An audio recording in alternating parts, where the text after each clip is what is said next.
Պարոն Փաշինյան, 2012 թվականից սկսած ժողովրդի ծառայությունը պարբերաբար հրապարակում է բոլոր իշխանության օրոք իշխանությունների վրա չծառայած պաշտոնյաների անվանացանքերը եւ վերջերս քրեական բարույթ հարցից քննչական կոմիտեն Նարեկ Կարապետյանին չծառայելու հանգամանքները բարձրացնելու վերաբերյալ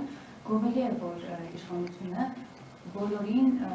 այսպես ծառայել են խրախուսումը, որ պետք է բոլորը ծառայեն եւ վերջերս է ազգային ժողովի զինվորական ծառայության մասին օրենքում փոփոխություններ внедрեց, որը եւս հասարակության շրջանում դրական գնահատական ստացավ։ Այս կոնտեքստում ուզում եմ ձեզ հարցնել օրինակ ձեր վարչության 15 համակարգի 8-ը չեն ծառայել օրինակ փոխնախարար Լենա Նամիչյանի երկու որդիները, իրենք ազատվել են զինվորական ծառայությունից վերջին 7 տարիների ընթացքում, օրինակ կենտրոնական ընտրական հանձնաժողովի նախագահի երկու որդիները չեն ծառայել։ Օրինակ հնարավոր է այնպիսի մի օրենք մուծվի, որ ովքեր չեն ծառայել գան, այսպես ասած, պատասխանատվության ենթարկվեն կամ որ վերջերս ընդունված օրենքի շրջանակներում տան իրենց վարքը հայրենիքի։ Գիտեք, նախ պետքա պարզվի, դա օրինական հիմքով է տեղի ունեցել, թե ոչ օրինական։ Որտեվ եթե մարդը ունի ծառայության հետ համատեղելի, ասենք, հիվանդություն կամ օրենսդրական կարգավորում է, նրանք գիտեք, երկար ժամանակ կարգավորում է եղել, գիտությունների թեկնածուները չեն ծառայել։ Այդ մարդկանց վրա այդ օրենքը տարա կամ ուրիշ կարգավորումներ, այսինքն առողջության հետ չի խնդիրը, այլ բանի հետ է խնդիրը։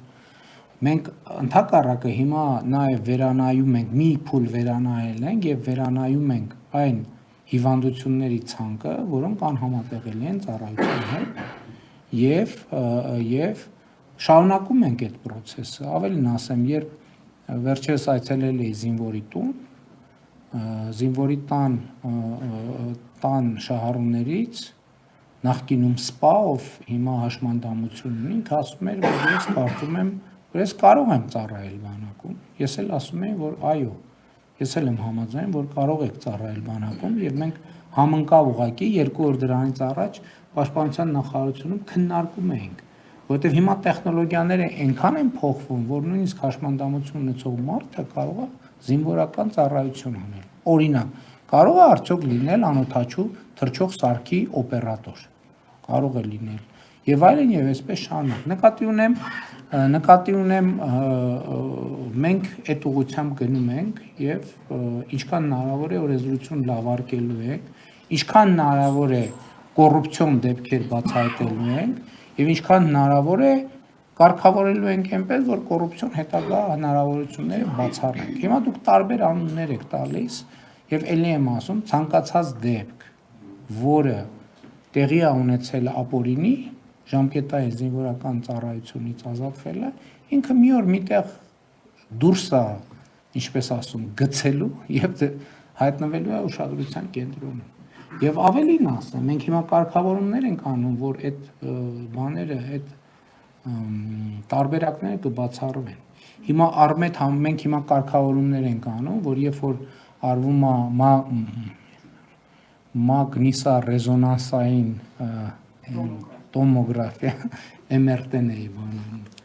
վերցանում։ Այդ արդյունքները իրական ժամանակում պետք է ներբեռնվեն, որ հետո հետին թվով, որտեղ ընդհանուր տենց դեպքեր են բացահայտվում, որ տենց շրջիկ բան կա, դիսկեր կան, տենց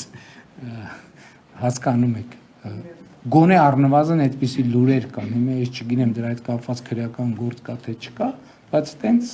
ինֆորմացիաներ կան։ Այնպես որ դա մեր ուշադրության կենտրոնում է եւ եթե ելի եմ ասում ինչ որ մի բան սխալ է եղել, դա չի նշանակում որ այդ սխալը պետքա չուղղվի, ընդհակառակ այդ սխալը պետքա ուղղվի։ Այսինքն կանչելու եք պատասխան։ Ում։ Օրինակ առողջական խնդիրների պատճառով չծառայածներին։ Առողջական խնդիրների պատճառով չծառայածներին ո՞նց կարանք մենք կանչենք պատասխանատվության։ Մենք կարող ենք կանչել հա? Ցանկը փոխում ենք, որ նրանք, ովքեր զորակոչային տարիքի են, ասենք կարող է այնպես լինի, որ 20 տարեկանում ստացել է տարկետում X հիվանդությամբ, բայց 25 տարեկանում էլ չստանա, որովհետև ցանկը փոխվել է։ Բայց եթե մարդ այդ հիվանդությունն ունի եւ դա ցանկում ընդգրկված է եղել, մենք ինչ կարող ենք անել։ Տեսեք, օրինակ, եթե Արձանագրություն չկա։ Եվրոմեդիան Հավանիչ տեսանյութը եւ բաժանորդագրվիչ նորությունները բաց չթողնելու համար։